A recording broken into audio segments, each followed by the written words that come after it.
Welcome to আর রান্নাঘর। বন্ধুরা, বুঝতেই পাচ্ছেন আজকের রেসিপি এই সিজনের গুড় আম আচার বা আম দিয়ে গুড়ের আচার। এই রেসিপি বা এই আচার আপনি সারা বছরের জন্য সংরক্ষণ করে রাখতে পারবেন, একটুও খারাপ হবে না। প্রথমে কি করলাম, প্রথমে দেখুন, দেখেই বুঝতে পাচ্ছেন কতটা আমের আচার হয়েছে। প্রায় 10 কেজি মতো গুড়ের আচার আমি করেছি। প্রথমে আমগুলোকে ভালো করে মুছে ছোট ছোট করে কেটে নেব।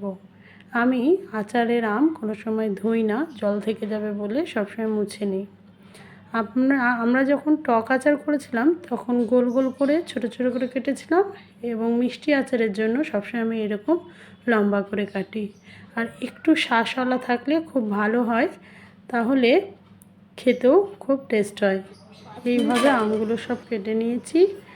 এবার একটা মশলা করে নিতে হবে। তার জন্য প্রথমে বেশ খানিকটা শুকনো লঙ্কা, 1 বাটি জিরে, 1 বাটি ধনে এবং হাফ বাটি মৌরি শুকনো কলায় ভেজে মিক্সিতে একটু গোটা গোটা করে গুঁড়ো করে নেবেন। মিক্সি হোক বা শিলপাটায় হোক, তবে একদম মসৃণ হবে না, মশলাটা একটু গোটা গোটা থাকবে।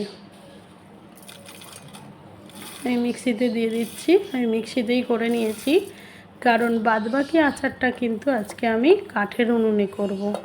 আপনারা হয়তো যারা আমার দর্শক তারা জানেন যে আমার একটা 4 তলার ছাদে একটা কাঠের উনুন আছে।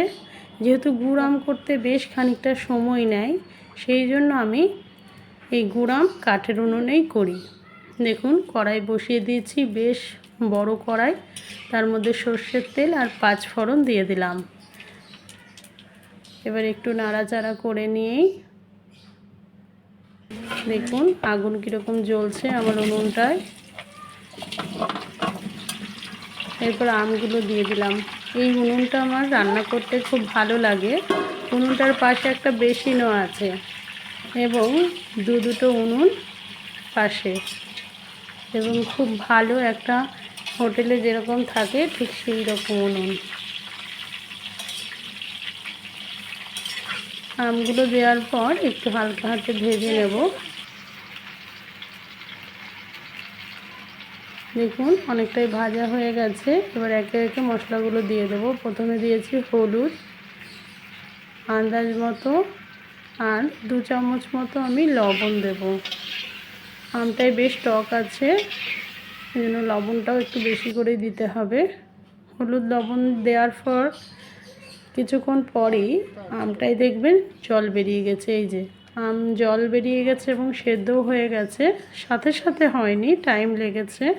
এরপর আমি যতটা পরিমাণ গুড় লাগবে সেই পরিমাণ গুড় আমি দিয়ে দিয়েছি। প্রথমে একবার দিয়েছি, তারপর দেখলাম মিষ্টিটা একটু কম হয়েছে, দ্বিতীয়বারও ব্যবহার করলাম। দেখুন এরপর যে ভাজা মশলাটা দিয়ে দিলাম। এটাই হলো আসল টেস্ট গুড় আমের। এই মশলাটা না দিলে কিন্তু আচার একদমই ভালো লাগবে না। এবার আস্তে আস্তে শুধু নেড়ে নেড়ে গুড় আমটাকে একটু